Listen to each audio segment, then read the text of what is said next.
everyone, something super cool happened today where Utada Hikaru released a surprise English interview, which I don't think we've gotten in well over a decade. I don't think she's done any press and specifically an English interview in a super long time. I think since she was promoting This Is the One, which would have been back in like 2009. Yeah, this article came out on Dazed, and as soon as I read it, I wanted to jump on here as fast as I could and share it with you guys. So I will link it down below if you want to read along. So yeah, I'm gonna just be looking down at my laptop while I'm going over this, but this is an article called J-pop megastar Hikaru Utada on teen fame, discrimination, and grief. With the subtitle, in a rare English interview, the pop sensation reflects on her traumatic rise to fame, working on Hideaki Anno's Evangelion franchise and her crush on Megan Thee Stallion. And this is by, I apologize for my pronunciation, Gunseli Yalsikaya. I have no idea how to pronounce her name. I sincerely apologize, but thank you very much for putting out this amazing interview with Utada. So it starts. When Hikaru Utada first released her debut album First Love in 1999, the Japanese public had never heard anything like it.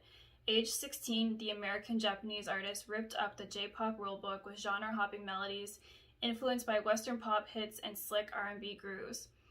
Utada, who grew up in New York, cites Aaliyah as a huge influence at the time. Unlike many 90s pop stars in Japan, she eschewed the idol roots, instead opting to write and produce her own songs. Her voice rose above the usual chart hits, uniquely deep and soulful, while her image was a stark contrast from the hypersexualized aesthetic of her Western pop contemporaries. If the West had Britney Spears and Christina Aguilera, Japan had Utada. I feel like the shade towards like hypersexuality is like not necessary, but so yeah, definitely a big shout out to how she blew up as like a young teen who wrote her own songs. That's something we've talked about a lot. So it goes on. First Love would go on to sell a staggering 2 million copies in the first 2 weeks and remains the country's best-selling album of all time. Its influence has been so colossal, in fact, that Netflix is currently working on a drama of the same name, inspired by Utada's music. I haven't thought about that in so long. I think I kind of forgot about that. I think it's been like a year since it was announced, and I haven't really heard anything else about that. She would go on to release a further 7 albums, her sound blending R&B, dance pop, rock, and acoustic elements into a signature sound that has since become a successful formula for J-pop artists to follow. Her sound, I mean, I don't know of anyone who really does it like her. Like, I know there's a lot of artists who cite her as like their biggest influence and stuff, but continuing on. Her soundtracking work propelled her further and broadened her demographic of fans, including the theme songs for the Kingdom Hearts video game series with the Skrillex-produced Face My Fears and Hideaki Anno's cult anime franchise Evangelion. In time, Utada became the target of paparazzi as well as the subject of adoration and obsession for countless fan sites and early Twitter stans. Quote, 23 years later, I still haven't gotten used to being famous, Utada muses to me today. Famous people are just people, no different from anyone else. It's just the way that other people see them that is different. With over 37 million record sales under her belt, the now 38-year-old, known lovingly as Hickey by her fans, is speaking from her house in London, where she lives with her 5-year-old son. London, unlike Japan, offers the megastar a semblance of normality, or at least as much as she can find as one of the biggest names in Japanese showbiz. She is notoriously private and rarely does interviews, let alone English-speaking ones.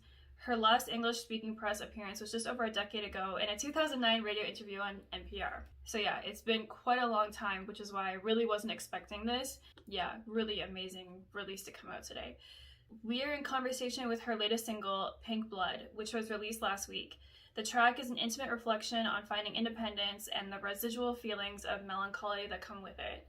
She draws on minimalist beats and a rainbow spectrum of trance-like textures.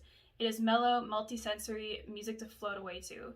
Utada sings, "There's no point being valued by someone who doesn't know how much I'm worth." So yeah, shout out to our melancholy queen. Continuing on with the quote from Utada, "It hasn't been an easy period for any single working mom, artist, or single adult, right?" She tells me. "There were some rough patches for me, but I know how fortunate my circumstances are. I focused on being there for the things that I could do something about."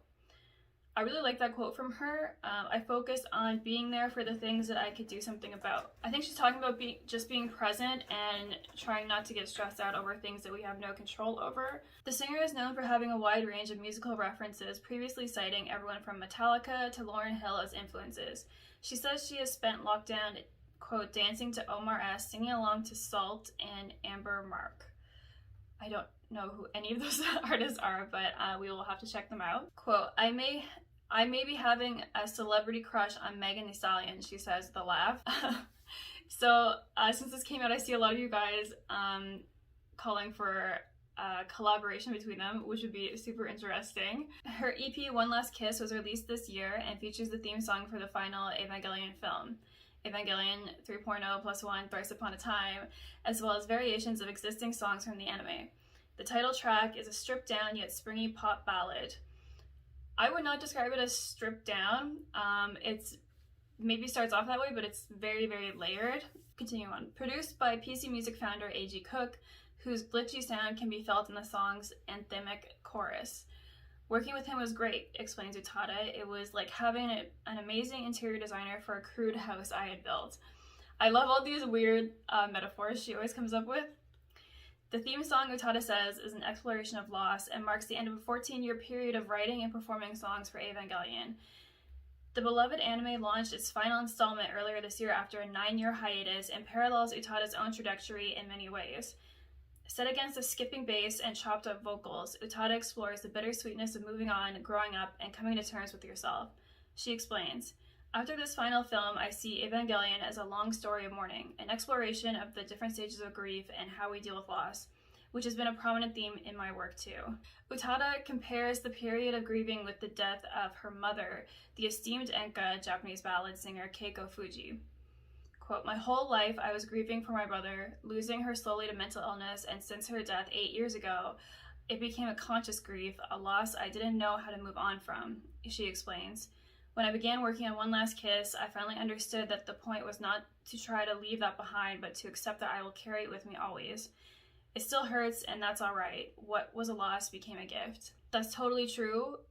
For you guys who don't know, I also lost my mom in 2018, and you just, as time goes on, have to gradually learn to stop fighting to get rid of that feeling of like horrible pain and loss and realize that it's just gonna be with you for all time and it grows and changes with you. Utada grew up embedded in the music industry. Her mother, the respected singer, her father, Teruzane Utada, an accomplished record producer. It would have looked to be the ultimate incubator. I thought I would be more prepared because my mother was very famous in Japan, but becoming really famous at 15, 16 was traumatic. It was exciting when people began reacting to my songs, but the attention extended beyond just my music. Losing privacy and becoming a sitting target for public opinion was terrifying.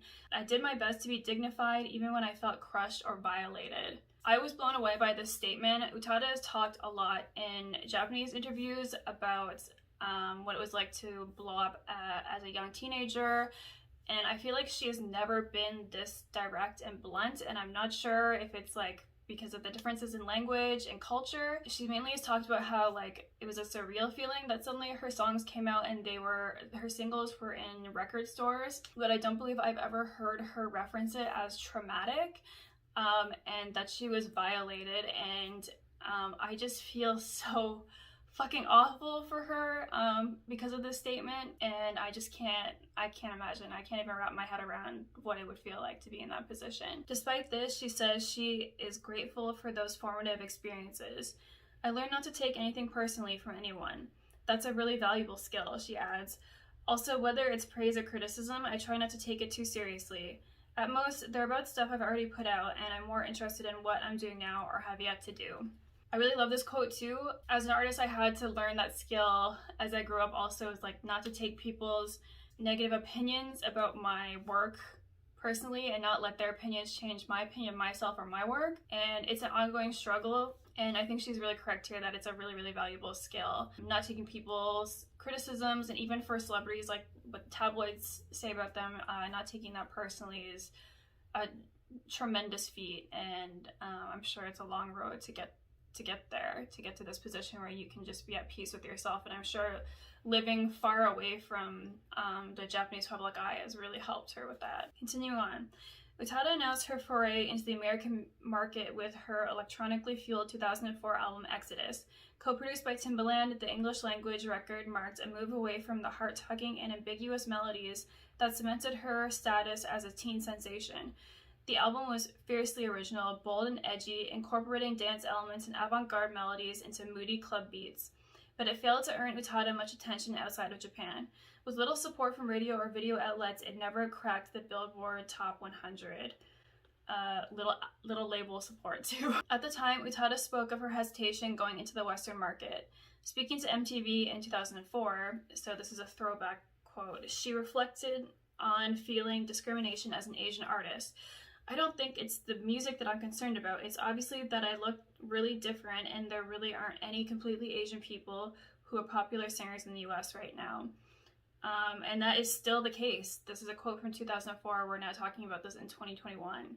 Quote, it doesn't really matter to me now, but back then I remember feeling very self-conscious about being seen as an Asian woman, she reflects. The problem was I didn't actually identify as an Asian woman. I had grown up in such an international school environment that my ethnicity or how I look hadn't been a conscious part of my identity, and I think I was afraid of being misunderstood. Again, I feel really, really bad for her in this scenario.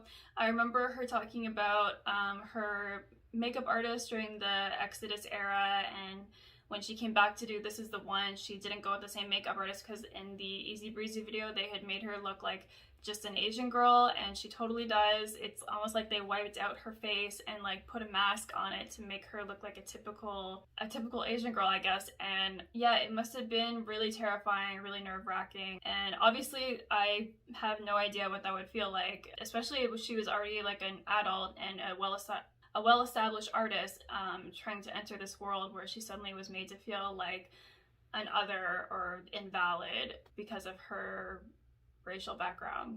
It just really sucks. Critical reception to Exodus, however, was largely positive. AllMusic described it as the American arrival of an unusual and challenging artist, while USA Today offered that Utada was more than a ghost in her own machine. The album has also garnered a small but passionate cult following across the internet. While she calls the project confused in terms of marketing and promotion, Utada maintains that she's proud of the work she did. Quote, I absolutely love what I did musically and lyrically in Exodus, and I almost feel jealous of the sense of liberation and creativity, she says. I was thrilled to see this quote because when Utada was promoting This Is the One, she seemed a little embarrassed of Exodus. In an interview, she was saying that it was very experimental, and she was just like kind of sheepish talking about it. So to hear her come back to it after all these years after the fact, and she's actually saying she's now proud of it, and she was so creatively free with it. It makes me feel so happy, and I feel so vindicated for loving the album, and I'm sure all you guys do too. So that's like really refreshing to hear from her. Pink Blood has already amassed 3.6 million views on YouTube since its release last week, and continues to climb the US and Canadian charts. Thank you for including Canadian charts in there. With the new album on the way, Utada's ever-evolving sound pushes at the boundaries of pop's landscape.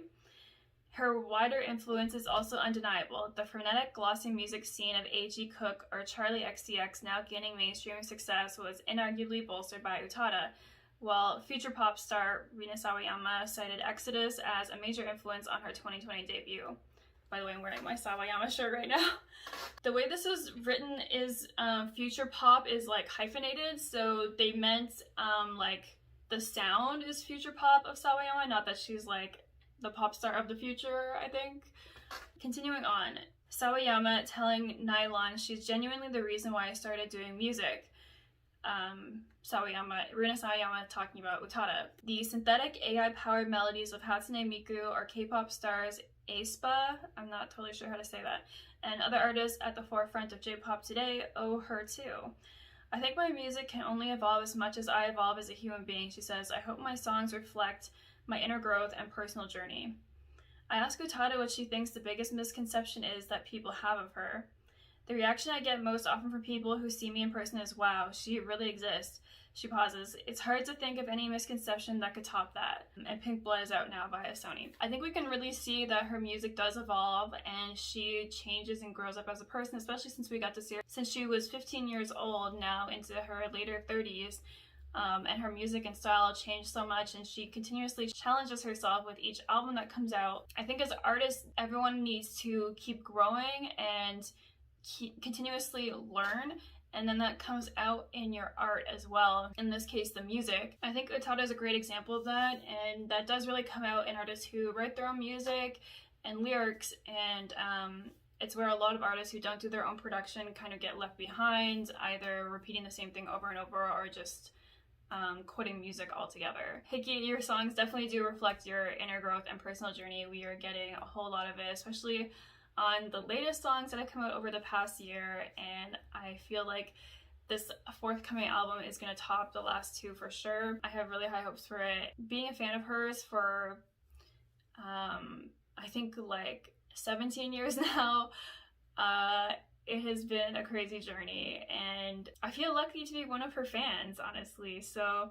let me know what you guys thought of this article. There's also a recent Japanese article out. I can link that in the description. You can use like a browser translator to get a feel for it. Of course, it's not going to be a very good translation, but you'll be able to get an idea of what it's talking about. Thank you very much to the author for sharing this, and Dazed for sharing this, and yeah, let me know what you thought of this down below. I was hoping that she would reveal like what Pink Blood is about and maybe talk a bit more about the song in this article, but we are supposed to get some Instagram lives this month. The dates have not been announced yet, so we will keep our eyes out for that. And my next video, I promise, will be a review and analysis of Pink Blood and my opinion on that. So thank you guys very much for watching, and I will see you soon in that review video. Bye!